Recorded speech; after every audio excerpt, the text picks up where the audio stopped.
prédication qu'on avait vue, dans cette dernière prédication, c'est notre dernier dimanche en Colossiens, nous allons regarder la mise en application de notre vie en Jésus-Christ. Si vous avez vos Bibles avec vous, je vous invite de tourner de bord en Colossiens chapitre 3.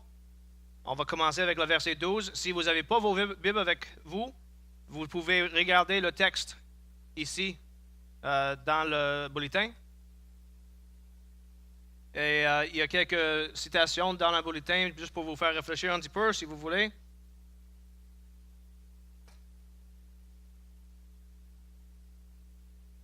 Puisque nous sommes le corps de Christ, attachés à la tête,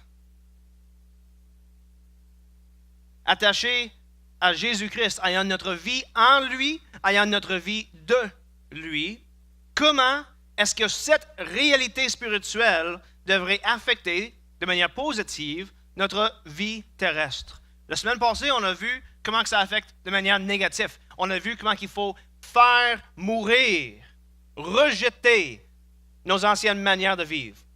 Ces anciens, ils parlaient de faire mourir ces membres terrestres. On a vu ça la semaine passée. Maintenant, Paul va dire, voilà comment il faut remplacer ces membres terrestres. Vous avez brûlé les anciens vêtements qui sentaient le caca, parce que tu es trop souvent dans la ferme. Vous avez brûlé ça. Maintenant, mettez des nouveaux vêtements. Voilà comment vous devriez vous habiller.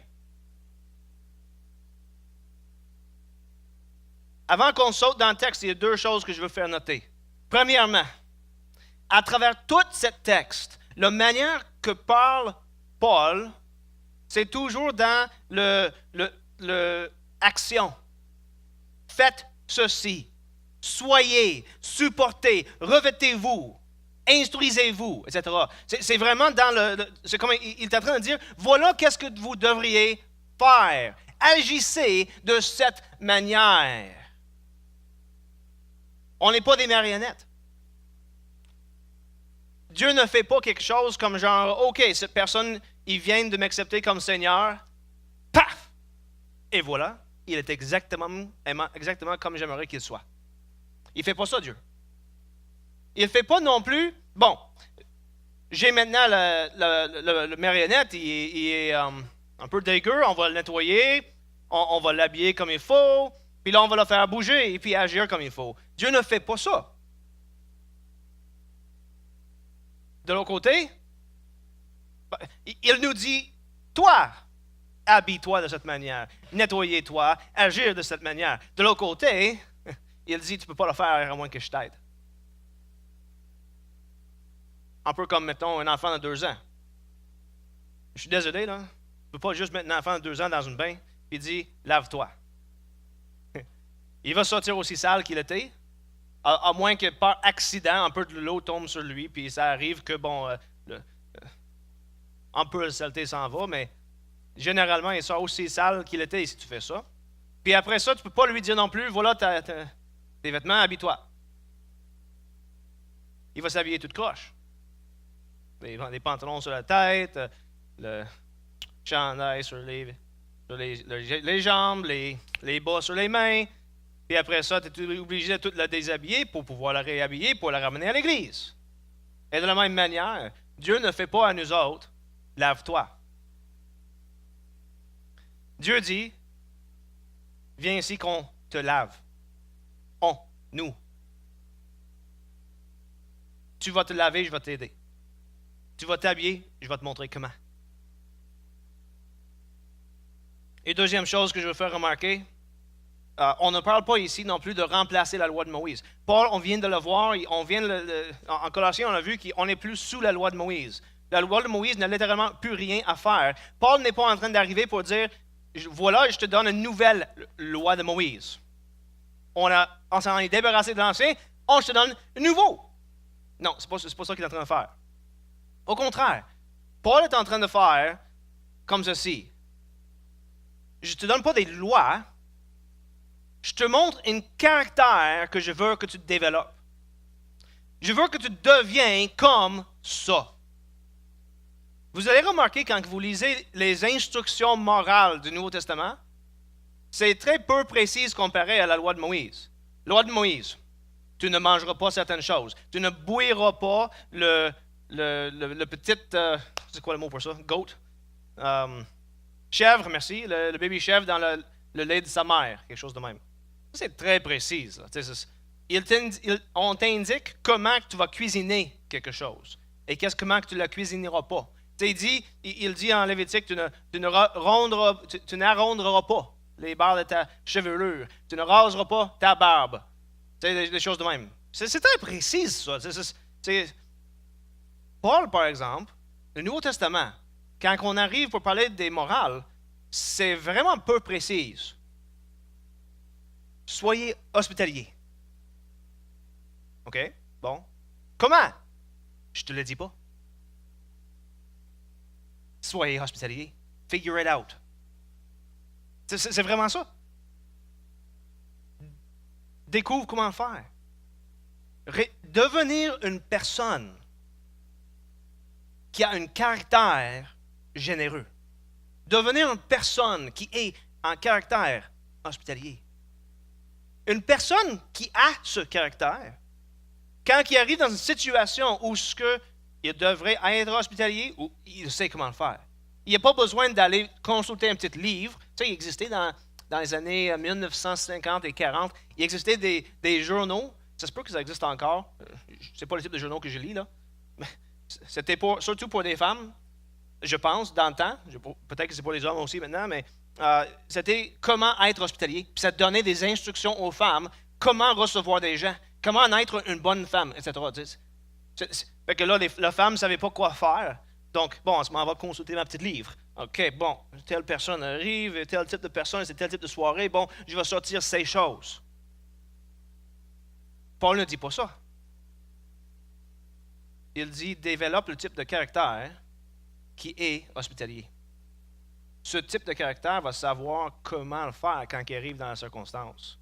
Quelqu'un qui est hospitalier, là, quand il y a un gars qui arrive à la porte avec un couteau de cinglant, avec des cris de mort en arrière de lui, la personne qui est hospitalier n'a pas besoin d'aller consulter un livre pour dire « Est-ce que je lui offre du café ou du thé? » Il n'a pas besoin de faire ça parce qu'il sait qu'on n'ouvre pas la porte à ce genre de personne. Ce n'est pas un temps pour être hospitalier. Comprenez le point? Des fois, des exemples un peu extrêmes, ça aide à comprendre le point. Donc, et qu'est-ce qu'on voit dans le Nouveau Testament? Ce n'est pas une nouvelle set de lois, une nouvelle liste de choses à faire et pas faire. C'est un caractère. Pour ceux qui sont plus mindés philosophiquement parlant, hier, j'ai présenté une conférence sur la moralité puis différentes théories de comment on approche la moralité. Qu'est-ce qu'on voit dans le Nouveau Testament? C'est ce qu'on appelle techniquement en philosophie une théorie de vertu ou une éthique de vertu. C'est-à-dire, il est en train de nous expliquer, on veut que vous soyez des personnes qui ont un caractère vertueux. On ne vous donne pas des ordonnances divines, des séries de lois. OK? Bon, ça c'était mon petit à côté philosophique. Revenons à la texte. Ce texte se divise, plus ou moins, en trois grandes sections. Premièrement, comment qu'on devrait agir dans la communauté locale de croyants. Ensuite, comment qu'on devrait agir dans nos maisons, dans nos familles. Et finalement, comment est-ce qu'on devrait agir dans la société at large? Comment est-ce qu'on devrait interagir avec des gens qui sont autour de nous autres? Aujourd'hui, qu'est-ce qu'on va faire? C'est qu'on va lire le texte, puis on va regarder les instructions. Puis je vais vous dire, elles sont relativement simples. Je vais donner quelques commentaires ici puis là, mais je veux que la parole de Dieu parle pour elle-même, et je veux que c'est la parole de Dieu qui nous convainque de comment est-ce qu'on devrait vivre dans nos vies. C'est bon? Commençons avec moi, Colossiens chapitre 3, verset 12. Ainsi donc, comme des élus de Dieu, saints et bien-aimés, revêtez-vous d'ardente compassion, de bonté, d'humilité, de douceur, de patience. Supportez-vous les uns les autres et faites-vous grâce réciproquement. Si quelqu'un a à se plaindre d'un autre, je te dis, juste pour vous dire, c'est vraiment terre à terre, qu'est-ce qu'on est en train de lire ici. J'aurais quasiment commencé en disant session de counseling pastoral, selon la parole de Dieu. On va, dans ces versets ici, littéralement résoudre quasiment tous les problèmes que tu pourrais avoir. C'est quelque chose. Des fois, quand des gens disent « je ne sais pas quoi faire », tu pourrais juste leur dire « attends une minute, viens ici, on va regarder si ta situation peut être résolue par une de ces choses ici. » Bon, revenons à la texte. Si quelqu'un a à se plaindre d'un autre, comme le Christ vous a fait grâce, vous aussi faites de même. Mais par-dessus de tout, revêtez-vous de l'amour qui est le lien de la perfection. Que la paix du Christ, à laquelle vous avez été appelés pour former un seul corps, règne dans vos cœurs. Une instruction importante. Soyez reconnaissants. Soyez reconnaissants. Que la parole du Christ habite en vous avec sa richesse. Instruisez-vous et avertissez-vous réciproquement en toute sagesse par des psaumes, des hymnes, des cantiques spirituels. Sous l'inspiration de la grâce, chantez à Dieu de tous vos cœurs. Quoi que vous fassiez, en parole ou en œuvre, faites tout au nom du Seigneur Jésus, en rendant grâce par lui à Dieu le Père. Ces réalités, c'est-à-dire le fait que nous sommes le corps de Christ et qu'ensemble, nous sommes en train de rejeter ces mauvaises choses, faire mourir tout le péché qui est dans notre vie, ça devrait causer en nous, créer en nous, une nouvelle manière de vivre sur terre. On s'en débarrasse des anciens et on remet, en fait, pas remettre, on met des nouveaux vêtements. La réalité spirituelle, c'est la cause directe des nouvelles réalités terrestres dans nos vies.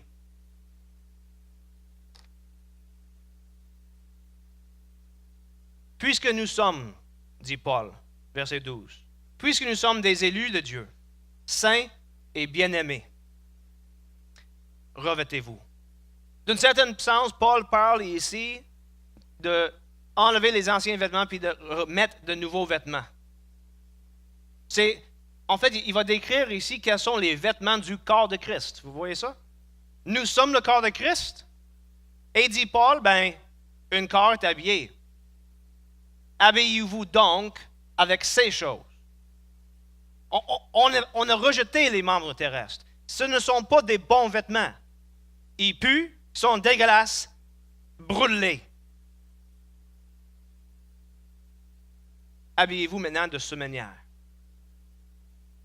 On est appelé à se dépouiller de nos anciennes actions et désirs et à se revêtir de nouvelles actions et désirs.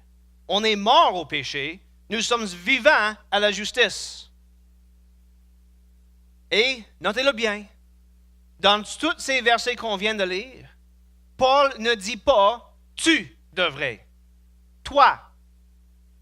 Il dit « vous ». Il parle à nous comme une communauté.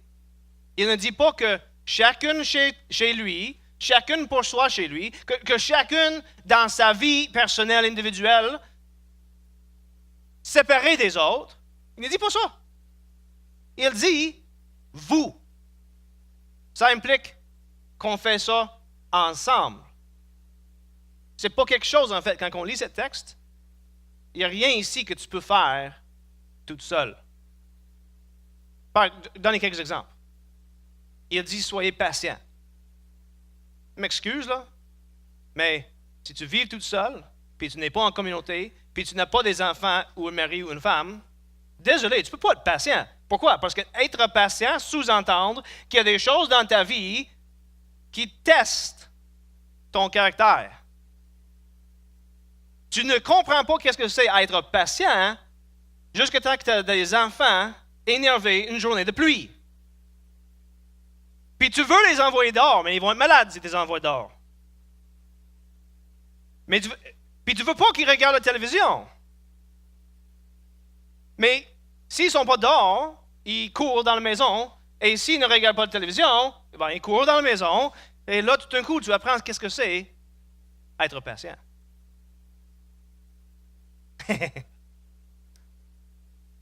Ça, c'est juste un exemple. Essayez d'être hospitalier si tu n'as jamais personne chez vous. C'est dur. Je vous invite, je vous lance un défi.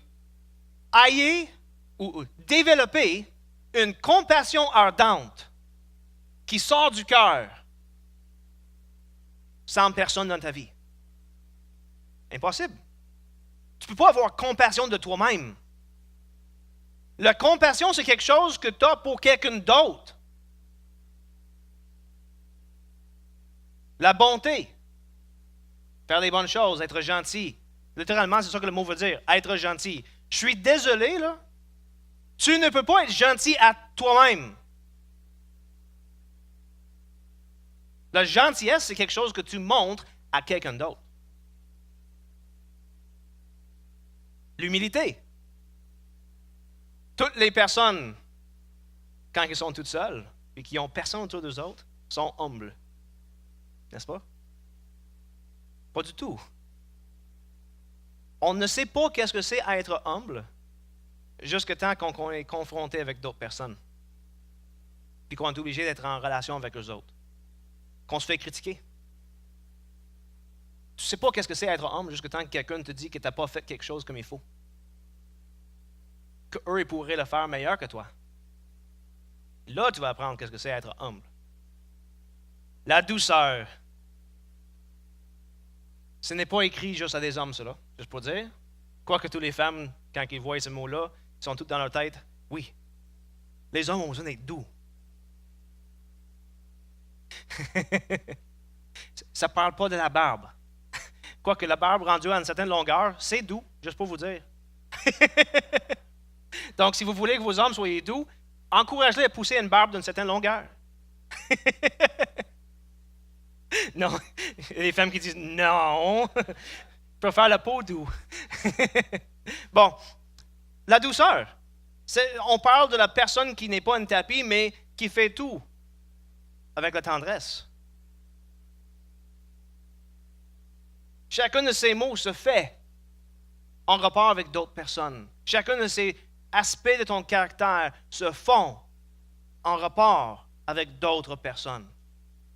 C'est des choses qu'on doit développer. Pourquoi? Parce qu'on est une communauté. Parce qu'on est entouré par des gens qui testent notre patience. Et d'ailleurs, c'est le joke éternel quasiment.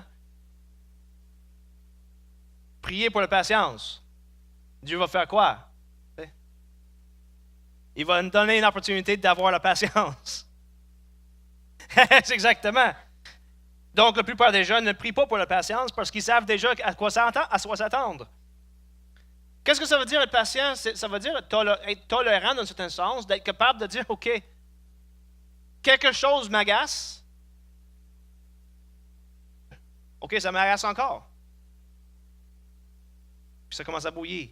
Ça m'agace encore.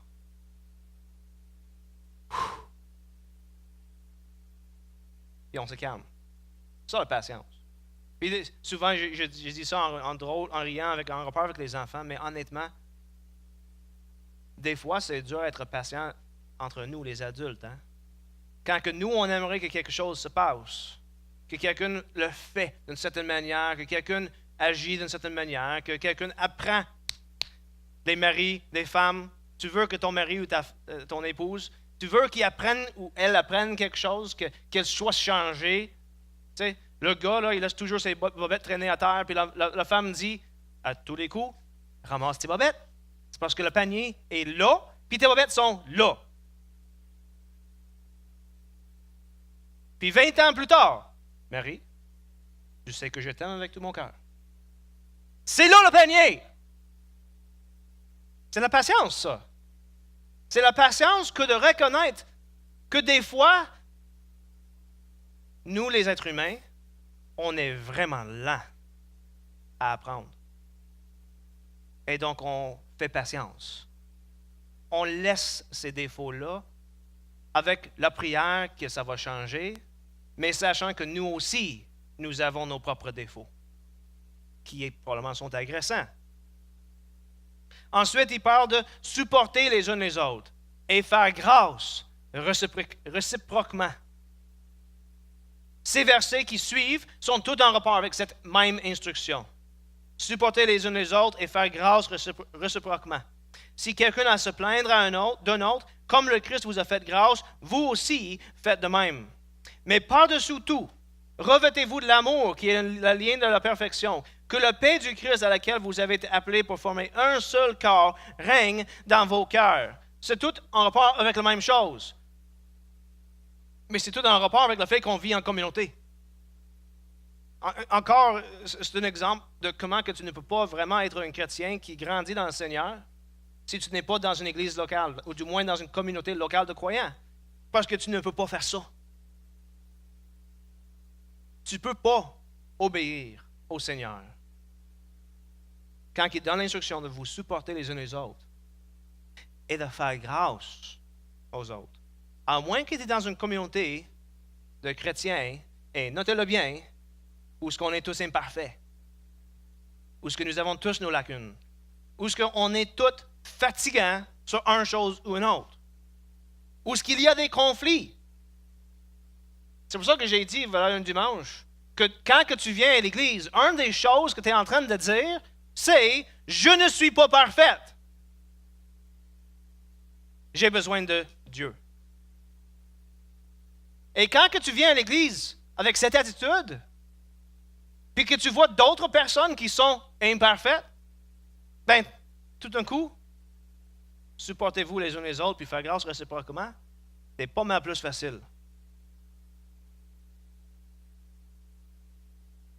Parce que c'est pas facile de vivre dans une communauté de pécheurs, même quand c'est des pécheurs sauvés par grâce.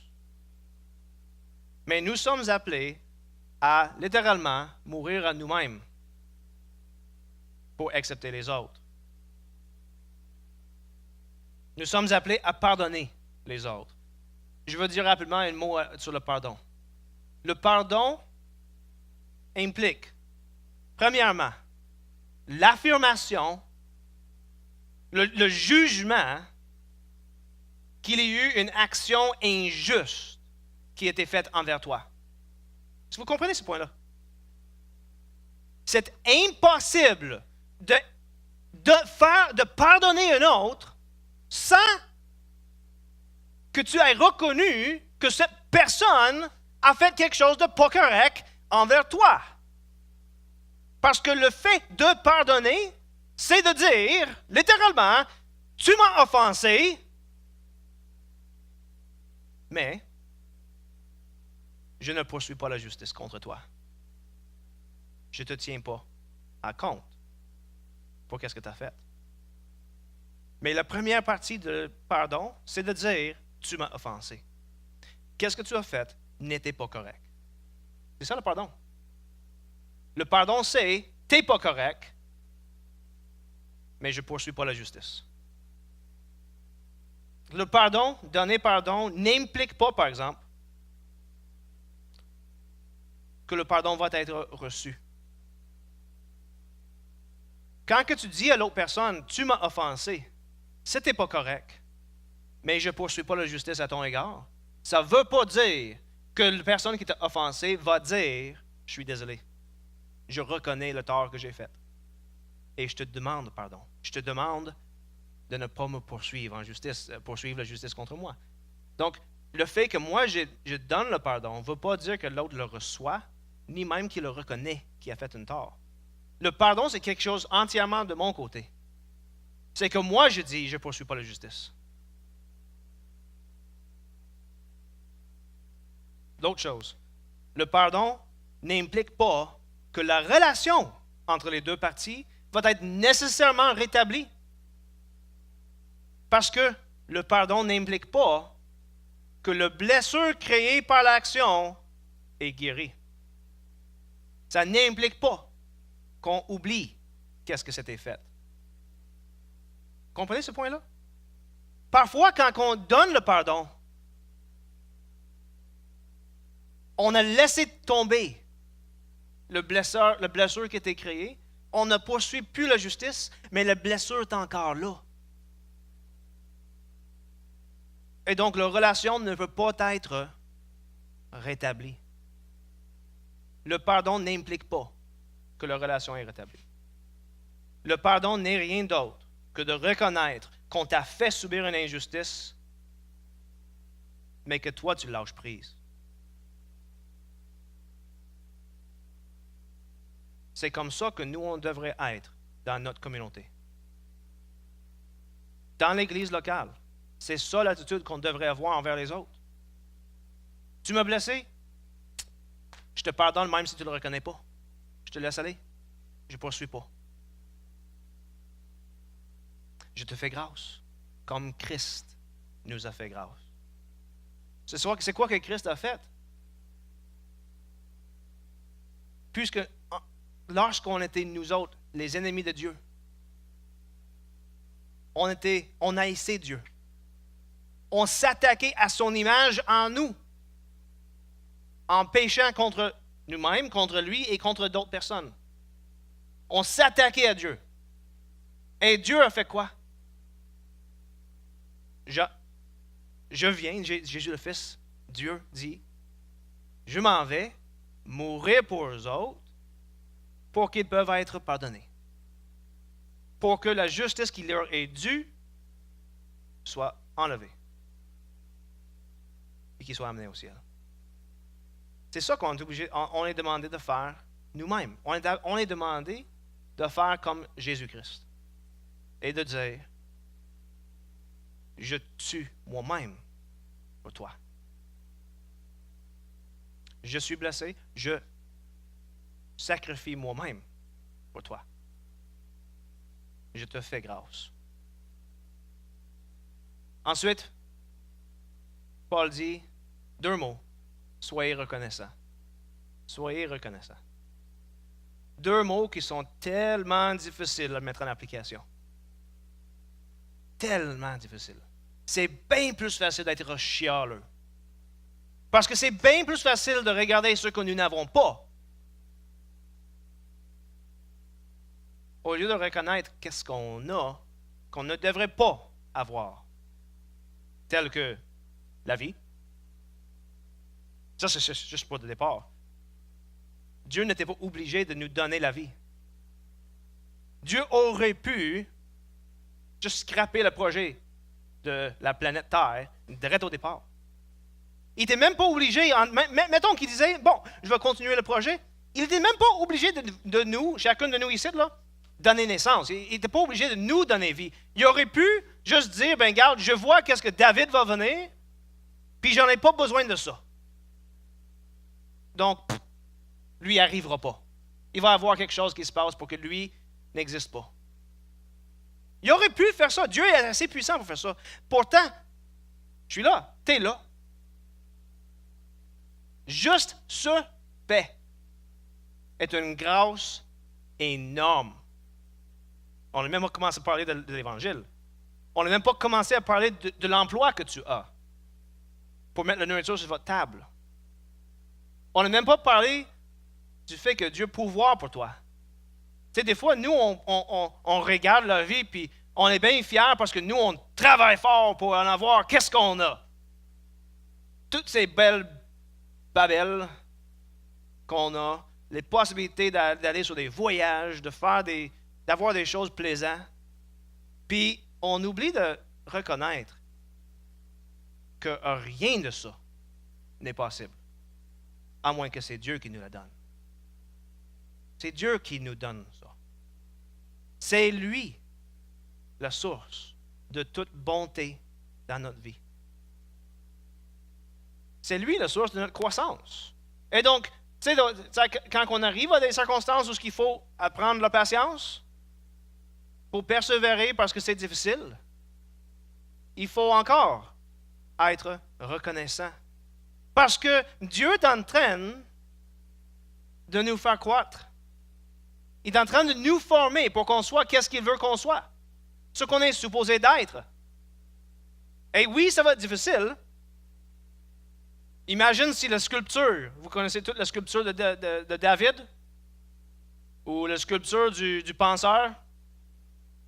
Imagine si le marbre à partir duquel c'est fait, était vivant. Imagine. Et donc, celui qui fait la sculpture, il arrive, il y a un beau bloc devant lui. Il sait qu'est-ce qu'il veut créer. Il veut arriver à qu'est-ce que nous, on voit aujourd'hui comme le penseur ou le David. Donc, il prend son marteau, il prend son affaire, puis il fait « Fuck! » Puis le bloc, il dit « Hey! Ça fait mal! » C'est ça que Dieu fait avec nous autres quand on passe à travers des situations difficiles. Ça fait mal. Mais il est en train de nous former, nous travailler, nous rendre à l'image de son Fils. Et puisqu'on sait qu'il est en train de faire ça, notre réaction devrait être quoi? Merci le Seigneur. Ça fait mal. Merci. Merci parce que je sais que j'ai besoin de ça. Soyez reconnaissants. On pourrait faire une prédication sur ces deux mots quasiment. Ensuite, Paul avance, puis il arrête de parler de comment est-ce qu'on devrait être dans notre attitude, puis il commence à parler de qu'est-ce qu'on devrait faire. C'est quoi que fait l'Église quand il vient ensemble? Que la parole du Christ habite en, notez-le bien, vous. Pas toi, individuellement, chacune chez lui. Que la parole de Christ habite en vous, en richesse, avec sa richesse. Instruisez-vous et avertissez-vous. Ça ne dit pas, va chez toi, lis la Bible toute seule. Ça dit, instruisez-vous et avertissez-vous ensemble, en toute sagesse, par des psaumes, des hymnes, des cantiques spirituels, sous l'inspiration de la grâce, chantez à Dieu de tout votre cœur. Ensemble. L'adoration de Dieu, c'est quelque chose que l'Église fait ensemble. Notez, premièrement, dans ces versets, la parole de Dieu est au centre de l'adoration. C'est la parole de Dieu qui devrait animer notre louange. La parole de Dieu, c'est notre nourriture. Nous sommes le corps de Christ, il est notre tête, et sa parole, c'est notre nourriture. La parole de Dieu est tellement centrale pour l'Église qu'on pourrait dire que c'est littéralement une distinctive chrétienne. Nous sommes un peuple du livre. C'est pour ça que c'est tellement important qu'on enseigne à nos enfants comment lire. La parole de Dieu n'a pas été envoyée dans une bande dessinée. Ça n'a pas été envoyé dans un film. La parole de Dieu était envoyée dans une écriture où ce que chaque mot est inspiré et sans erreur et que le texte au complet, dans tout ce qu'il veut dire, est sans erreur et inspiré par Dieu. C'est ça la parole de Dieu. Donc on devrait le lire ensemble. Vous avez vu ça? Ensemble. Paul ne dit pas que la parole de Dieu t'habite, mais que ça vous habite. C'est comme l'Église et la communauté qu'on lit, étudie et chante la parole de Dieu. C'est ensemble qu'on fait ça. L'interprétation de la parole de Dieu n'est pas faite par l'individuel, seul chez lui. L'individu seul chez lui qui prend la parole de Dieu puis qui décide que lui, il va la comprendre d'une certaine manière, se sépare du corps de Christ.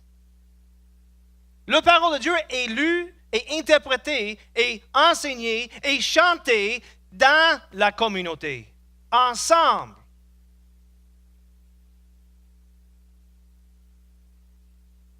Notez qu'est-ce que fait l'Église avec la parole de Dieu au centre. Avertissez-vous, instruisez-vous, chantez. Prédication, enseignement, chanson. La parole de l'Église, c'est quoi qu'on fait? C'est quoi notre nourriture? C'est quoi qui nous anime? C'est la prédication de la parole, l'enseignement de la parole de Dieu. Et quand je dis prédication, je ne parle pas juste d'ici en avant. Quand que tu t'en vas voir ton ami, ton frère en Jésus, puis tu lui dis, regarde, tu sais quoi? Paul dit en Colossiens que si quelqu'un a à se plaindre d'un autre, que comme le Christ vous a fait grâce, il faut que toi, tu lui fais grâce. Quand que tu t'en vas voir ton frère ou ta soeur en Jésus-Christ, puis tu lui ramènes ce verset, tu es en train de lui prêcher la parole. C'est une exhortation. Tu es en train de lui dire, voilà qu'est-ce que dit Dieu, applique-le dans ta vie. Qu'est-ce que fait l'Église? La prédication de la parole, l'enseignement de la parole. On chante la parole. Une des activités principales, c'est ça. Parfois, on dit qu'il n'y a aucun indice biblique sur la louange. Des fois, j'entends ça. La Bible ne nous enseigne pas sur comment est-ce qu'on devrait faire la louange.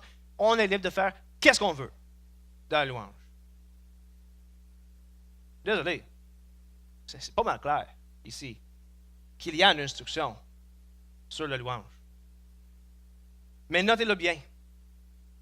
On ne parle pas de la manière, nécessairement. Vous comprenez ce point-là?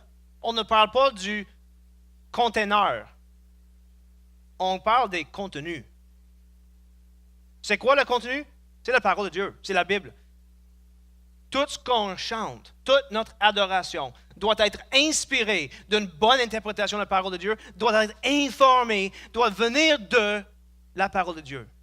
Mais après ça, comment on le fait, le type de musique, là, ça c'est une autre question carrément. Et nous avons la liberté comme Église de le faire dans un sens comme on veut. On veut le faire avec juste un piano, tant mieux.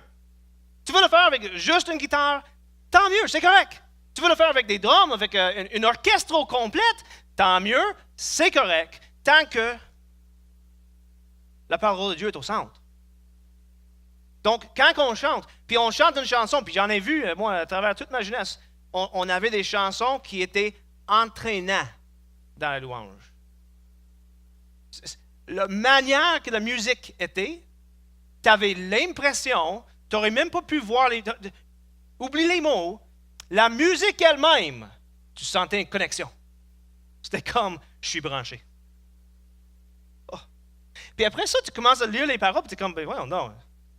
Ça n'a littéralement aucun rapport avec rien. J'en ai vu des chansons de même. Quand que nous, on chante dans l'Église, ça ne devrait pas être le cas. La musique devrait nous entraîner. La musique est un puissant instrument, on pourrait dire, vous avez vu le beau jeu de mots, là? La musique est un puissant instrument, bien placé, pour, d'un certain sens, amener nos esprits à adorer Dieu. Mais si les paroles ne sont pas centrées sur ça, ça nous éloigne de Dieu. Ça nous donne une émotion comme si on était connecté, quand en fait, il n'y a pas de connexion. Connexion perdue. Vous comprenez ce point? C'est pour ça que je trouve ça triste quand que je vois des églises qui chialent parce que le forme de la louange change quand en fait les paroles ont resté pareilles. Vous saviez-vous? Ce serait fun de le faire, peut-être dans une autre prédication où je vais le faire juste pour le fun. Tous ceux qui sont au-dessus de 40, à l'exception de peut-être une ou deux, vont gricher les dents. Tout ça en bas de 40, je pense. Du moins moi, là, en tout cas. Ils vont commencer à faire du comme... Tu sais, en anglais, on appelle ça headbanging. Il y en a des groupes, connais-tu Becoming the Archetype, qui ont pris des chansons de louange comme celui qu'on vient de chanter un matin, je ne me trompe pas, en anglais, puis ont mis ça avec qu'est-ce qu'on appelle aujourd'hui hardcore. Heavy metal. Je ne sais pas s'il y a un autre terme plus précis pour ça, c'est ça que moi je l'appelle. Le gars qui chante, pour ceux qui ne sont pas habitués à écouter ce type de musique, tu as besoin d'avoir des lyriques devant toi pour comprendre qu'est-ce qu'il dit. T'sais, how good the war! C'est vraiment ça. T'sais. C'est mon meilleure imitation, je n'ai pas la voix pour faire qu'est-ce qu'il fait. Ouais, c'est quasiment ça. OK, on est quasiment rendu. Puis là, des parents sont comme... Mais les paroles, par exemple, sont magnifiques. Non, oui, sont là. Ça prend la capacité de les entendre. Bon. Mais je prends encore un exemple extrême. Pourquoi? Parce que ça nous oblige de réfléchir. Le musique rap, encore une autre chose. Tous ceux en haut de 40 sont comme, c'est quoi ça? C'est pas de musique, ça. C'est comme quelqu'un a pris une drum, puis il y a quelqu'un d'autre qui parle. C'est pas de musique. Mais écoute les paroles. Certaines des chants les plus glorifiants à Dieu que moi j'ai personnellement jamais entendus sont des auteurs de rap qui les, je sais pas, chantent ou disent. Je sais pas trop comment l'expliquer là, mais comprenez le point. Tout ça pour dire, quand on parle de la louange, qu'est-ce que Paul nous dit ici? C'est que la louange n'a pas nécessairement une forme.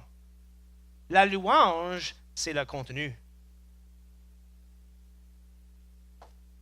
Moule, un auteur, il fait remarquer que l'importance spirituelle de la louange chrétienne ressort ici de manière impressionnante. Ce n'est pas une simple luxe de dévouement, certainement pas un simple plaisir musical. La louange, c'est pas un devoir, c'est pas juste une luxe de dévouement, c'est pas juste un plaisir musical, c'est un véhicule ordonné pour instruire et avertir et tourner nos regards loin de nous-mêmes vers Dieu. Quoi que vous fassiez, dit Paul, encore parlant à l'Église, en parole ou en œuvre, faites tout au nom du Seigneur Jésus, en rendant grâce par lui à Dieu le Père. Voilà le principe qui devrait diriger tout ce qui se passe dans notre communauté, que ce soit nos interactions dans la porte, dans le cadre de porte, pendant qu'on prend un café, que ce soit les activités qu'on fait comme Église, que ce soit la manière qu'on parle des autres personnes dans l'Église, que vous fassiez tout au nom du Seigneur Jésus-Christ, en rendant grâce par lui à Dieu. Tout ce qu'on fait, tout ce qu'on dit, doit élever Jésus-Christ. Notez-le bien. Je reviens à ce point ici. Celui qui se sépare de la communauté locale des croyants n'est simplement pas capable d'obéir tout ce qu'on vient de voir. Pas capable. Parce que toutes ces choses se font dans la communauté locale de croyants. Ensuite, dans nos familles, puis je n'aurai pas besoin de dire beaucoup de choses dessus. Paul donne des instructions en Colossiens chapitre 3, 18 à 4, 1 sur l'unité familiale. Les instructions sont assez simples. Une seule ligne par instruction. Parlant aux femmes, Paul dit ce qu'il ne faut pas dire aujourd'hui. Femmes, soyez soumises, chacune, à votre mari, comme il convient dans le Seigneur. Puis les hommes ne font aucun geste, parce qu'ils ont peur que s'ils font ça, leurs femmes vont dire « Hey! » Et ils ont peur que s'ils font « Moi, je veux dire « Hey! » C'est la parole de Dieu. Comment est-ce qu'on comprend ce point? Parce que c'est compliqué, la soumission. On vit dans une société qui nous enseigne littéralement de ne pas être soumis à personne. On enseigne à nos propres enfants de ne pas être soumis à personne. Comment est-ce qu'on l'enseigne? C'est simple. On est en train de conduire notre voiture, puis on se fait arrêter par un policier. Pourquoi? Parce qu'on brise la loi, on n'est pas soumis. Puis, le policier nous donne une étiquette, 120 $, ou peut-être c'est 160 maintenant, je ne me rappelle pas. Puis là, le policier est parti, nos enfants sont en arrière, puis c'est quoi la première chose qui sort de nos bouches? Foutu policier, là? Pourquoi il m'arrête moi? Comme si moi, je ne suis pas correct. Pourquoi ils n'ont pas arrêté le gars qui m'a dépassé à 150 quand moi, je faisais juste 120? Et qu'est-ce qu'on vient de montrer à nos enfants? Exactement. On vient de montrer que la soumission aux autorités est quelque chose de pas correct. Nous, on n'est pas soumis aux autorités. Puis après ça, on demande une question très simple. Comment ça, quand que je dis à mon enfant, va mettre tes souliers, il s'en va jouer. Comme si je n'avais pas rien dit. Il n'est pas soumis à moi. Bien, c'est simple. Es-tu soumis, toi, aux autorités qui sont au-dessus de toi? Parce que tu montres à tes enfants par ton exemple ce que ça veut dire la soumission. Bon, revenons aux femmes. Ce mot soumission est le même mot qu'on utilise quand on parle et on dit aux chrétiens qu'on doit être soumis. Pourquoi est-ce que j'ai tous ces exemples-là? Parce que c'est littéralement le même mot qu'on utilise quand on parle du fait que les chrétiens devraient être soumis au gouvernement. Notez-le bien. Un adulte qui est soumis à le gouvernement, est-tu moins intelligent que le politicien ou le gouvernement? Non, souvent il est plus intelligent. C'est vrai.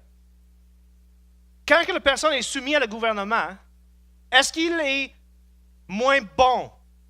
Comme tu as les politiciens qui ont une certaine excellence, puis l'autre qui est moins bon que le gouvernement. Il n'est pas égal, il n'y a pas d'égalité là. Au contraire, ils sont tous les deux humains. Ils sont égaux comme êtres humains. Donc, la soumission n'est pas en train de dire que celui qui est soumis est plus intelligent ou moins intelligent, égal ou pas égal. Ça n'a aucun rapport. C'est un choix qu'on fait de respecter une hiérarchie que Dieu a mis. Littéralement, c'est ça que la Bible nous dit. Je ne suis pas en train d'inventer rien. C'est le choix, littéralement, de respecter Dieu. Paul, il dit en Éphésiens, qu'est-ce que ça veut dire? Il va un peu plus loin. Femmes, soyez soumis chacun à votre mari, comme au Seigneur, car le mari est le chef de la femme, comme Christ est le chef de l'Église, qui est son corps et dont il est le sauveur. Comme l'Église se soumet au Christ, que les femmes se soumettent à toutes, chacune, à son mari. Les femmes, vous êtes appelées à imiter l'Église dans la relation que l'Église a avec le Seigneur. C'est ça que dit Paul. C'est littéralement ça. Vous êtes appelés, comme femmes, à imiter la relation que l'Église a avec Jésus-Christ. C'est ça qu'il dit, comme l'Église est soumise à Jésus-Christ. Erdman, il note ceci. Et c'est important qu'est-ce qu'il dit, il faut le dire.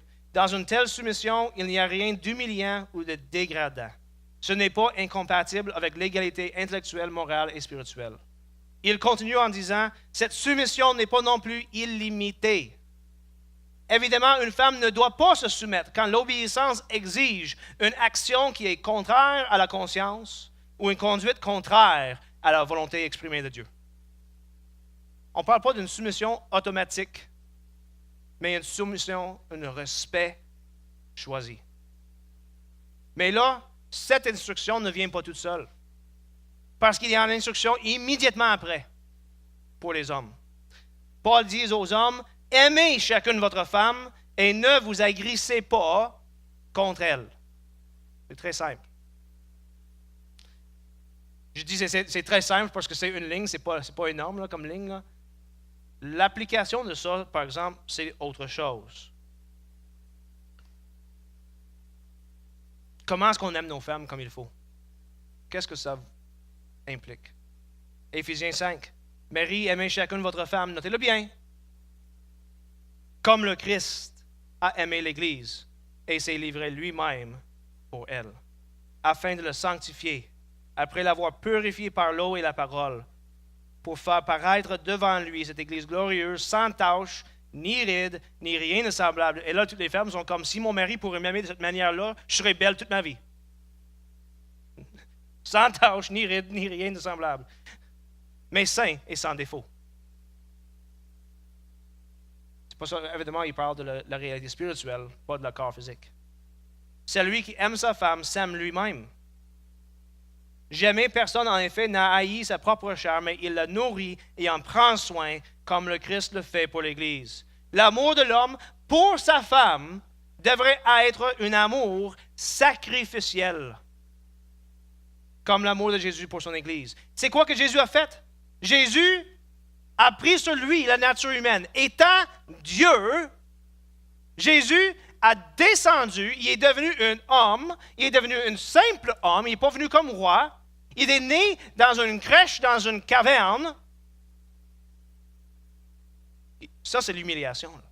Mais en plus de ça, il s'est humilié et il a permis aux hommes de le tuer sur une croix pour que nous, on pourrait être sauvés. Ça, c'est l'humiliation. Et Paul dit, hommes, aimez vos femmes comme ça. C'est ça, là. Qu'est-ce que ça veut dire? Ça veut dire littéralement que l'homme meurt à lui-même.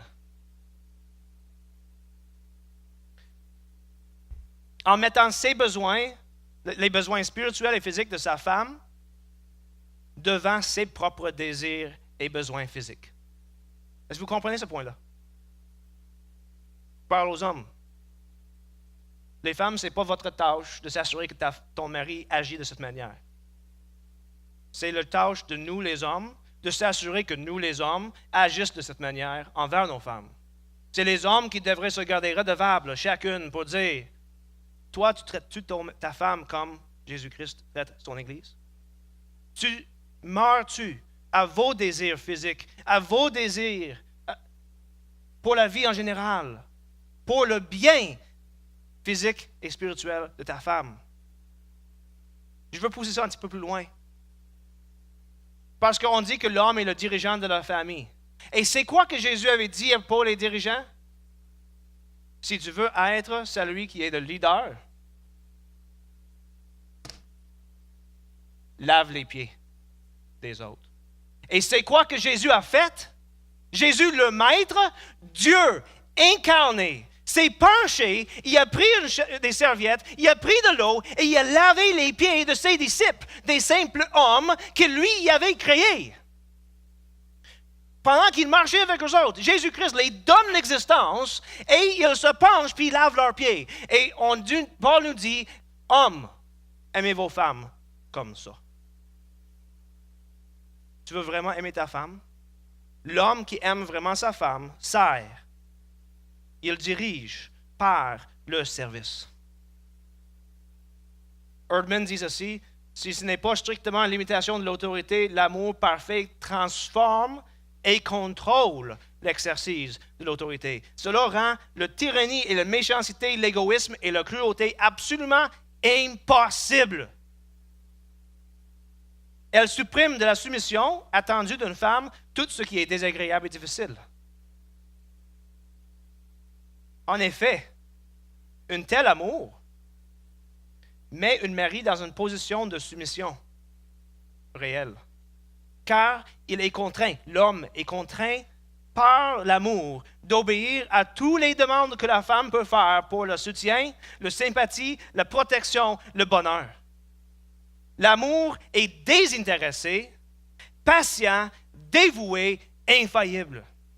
Une femme n'a jamais besoin d'avoir peur d'obéir à un mari dont elle est sûre de ce type d'amour. En fait, littéralement, si tu savais que ton mari allait te traiter de même, qui ne voudrait pas se soumettre à un tel amour? Hommes, aimer vos femmes implique de les servir de manière sacrificielle. Femmes, soumettez-vous à vos maris. Hommes, c'est notre tâche de se garder redevable. C'est pas facile. Aux enfants, Paul dit, puis c'est très simple, obéissez vos parents. Je vais juste dire un mot simple dessus. Tant que tu es dans la maison de tes parents, que tu profites de leur bien, tu es leur enfant. Et qu'est-ce que Paul dit à toi? Obéir en tout à vos parents, car cela est agréable dans le Seigneur. Enfant, tu veux faire plaire à Dieu? Je parle aux enfants dans la salle, il y en a peut-être quelques-unes. Une seule chose à faire. Obéir vos parents. Et tu sais quoi? Paul donne une petite instruction aux parents. sais, on avait dit, femmes, soyez soumis à vos maris. Mais maris, littéralement, sacrifiez vous-même pour servir vos femmes. C'est ça que ça veut dire l'amour. Paul dit, enfants, obéir vos parents. Puis après ça, il dit, père, n'irritez pas vos enfants de peur qu'ils ne se découragent. Décourage dans quoi? Dans ce que tu demandes. Dieu demande l'obéissance. Donc, dans vos instructions, irritez pas. Ce mot irriter, par exemple, c'est un peu irritant. Parce que ça veut dire quoi, irriter? Ça veut-tu dire comme genre venir à côté de ton enfant puis le chatouiller, là, tu sais, puis jusqu'à temps qu'il dit arrête. Non, ça n'a aucun rapport. Le mot irriter, qu'est-ce que ça veut dire? C'est le pousser jusqu'à la colère. Ça ne veut pas dire que les parents n'ont pas des règles de maison que les enfants doivent obéir. Et ça veut dire, par exemple, que les règles de la maison ne devraient pas toucher à tellement de choses que l'enfant n'est plus capable de bouger. Puis que l'enfant va devenir finalement fâché contre leurs parents. C'est une ligne vraiment mince à marcher qui est difficile pour les parents, je vous dis. Et c'est là où je dis aux enfants, faites grâce à vos parents, parce que vous êtes leur seul essai.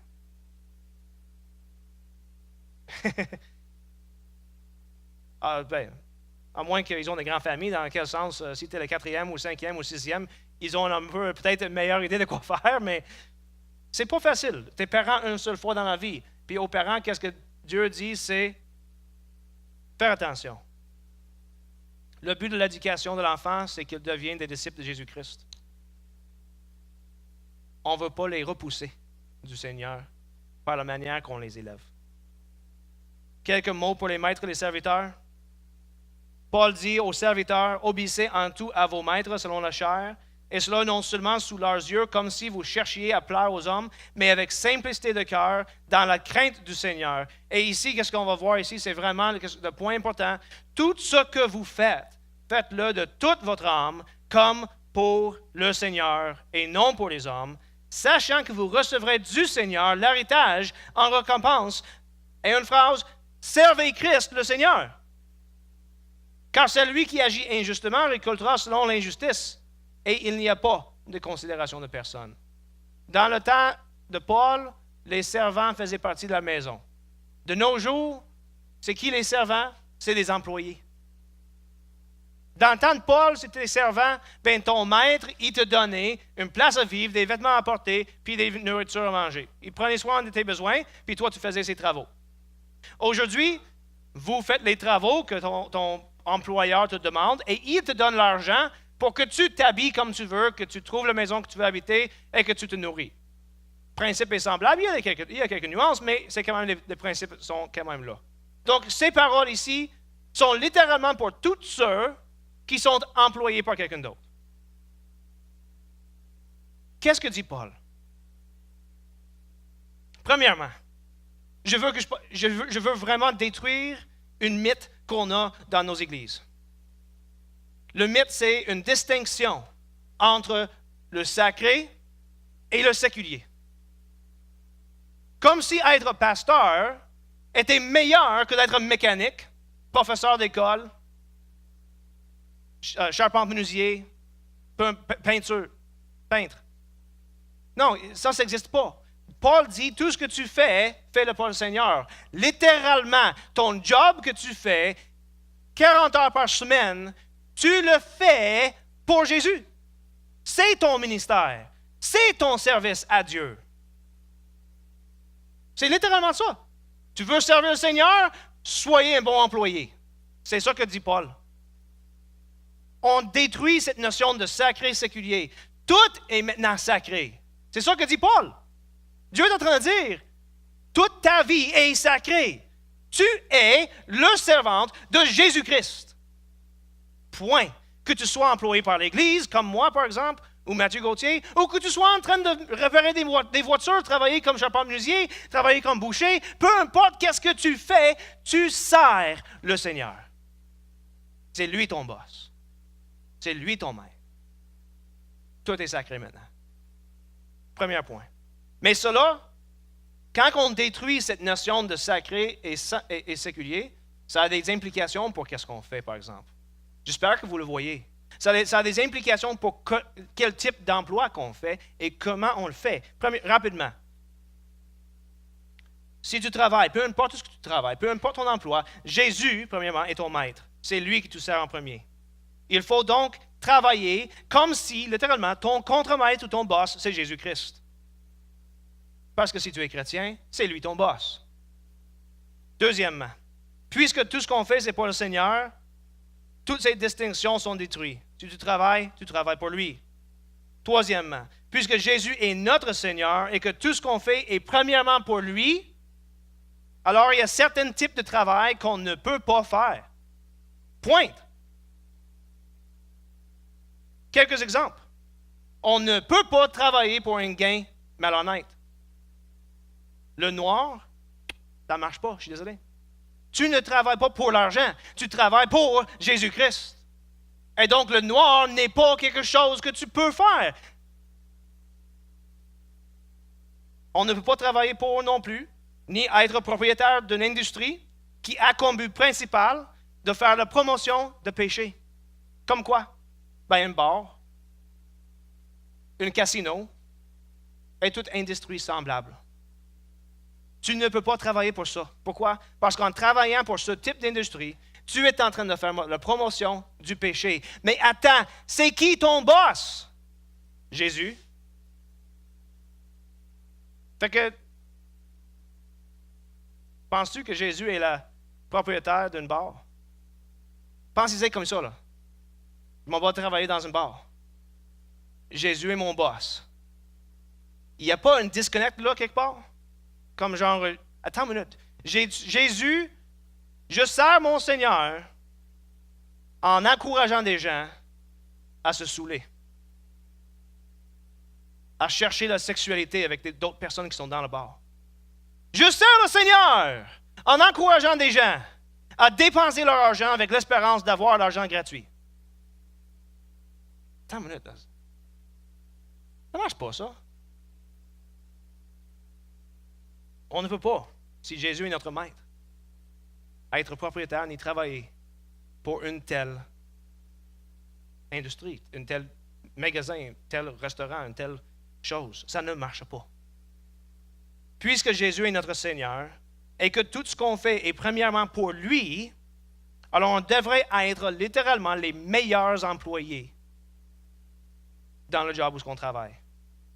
On devrait être les exemples pour les autres. Les autres devraient nous voir aller puis être quasiment jaloux parce qu'ils voient à quel point on fait un bon travail. On devient l'exemple. Ils veulent savoir comment faire quelque chose, ils viennent nous voir. Pourquoi? Parce qu'on ne travaille pas pour l'argent, on ne travaille pas pour le plaisir terrestre, on ne travaille même pas pour notre boss, on travaille pour Jésus-Christ. Et il demande quoi? L'excellence en tout. Notre vrai boss est vraiment exigeant. Mais ça veut dire quoi? Que d'un certain sens, tout ce que tu fais, ton emploi, là, c'est littéralement ta vocation. Puisque Jésus est ton maître, tout ce que tu fais, tu le fais pour lui. Et c'est ça qu'on devrait penser. Quand que je rentre au travail ce matin, est-ce que la manière que je travaille, est-ce que ce que je fais comme travail, ça glorifie mon boss? Finalement, Paul nous demande, il parle au maître, puis c'est très simple, accordez à vos serviteurs ce qui est juste et équitable, sachant, notez-le bien, vous aussi, vous avez un maître dans le ciel. Paul fait juste un rappel aux maîtres, ceux qui sont des boss. Vous êtes peut-être maître, boss de votre compagnie, là. N'oubliez pas, vous êtes aussi serviteurs. Vous êtes les serviteurs de Jésus-Christ. Traite vos employés de la même manière que ton maître Jésus-Christ te traite. Il nous encourage à la prière. Il nous encourage dans la société d'agir autant dans nos paroles et que dans nos actions pour que notre parole de l'Évangile, notre annoncement de l'Évangile soit en accord avec ce qu'on fait. Paul adresse les deux aspects évidents et publics de nos vies, action et parole. Et il dit, c'est très simple, agissez de manière conséquente avec ce que tu dis. Que tout ce que tu dis, que tout ce que vos paroles, tu te dis chrétien, ben, que la manière que la société te voit, ce soit littéralement comme Jésus-Christ. On va terminer avec la fin de Colossiens. Le dernier verset, je n'irai pas dans tous les détails. Il parle de tous ses compatriotes, de tous ses compagnons d'œuvre. Et quand tu lis ces textes, c'est vraiment intéressant. Tu vois comment que Paul les aime.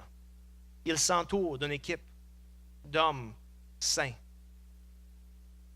Mais il y a une dernière petite phrase qui dit, verset 17, de chapitre 4. Dis à Archippe, c'est quoi l'instruction? Prends garde au service que tu as reçu du Seigneur afin de bien le remplir. On ne sait pas c'est qui Archippe, mais cette instruction, on peut l'appliquer. Aujourd'hui, là, c'est quasiment un résumé parfait de tout ce qu'on avait vu. Nous sommes tous, toujours, à chaque moment de nos vies, dans chaque chose qu'on fait, notre emploi, notre plaisir, quand on vient à l'Église, on est toujours, en fait, au service du Seigneur. Comme un corps est au service de la tête. Notre prière, notre but, tout ce qu'on fait, devrait être de bien remplir notre service à Dieu. Prions. Seigneur Jésus, nous sommes ton corps. Nous sommes le seul représentant dans ce monde que les gens verront de toi. Aidez-nous comme communauté chrétienne locale d'être tes mains, tes pieds, tes paroles dans cette société qui nous entoure et l'un à l'autre.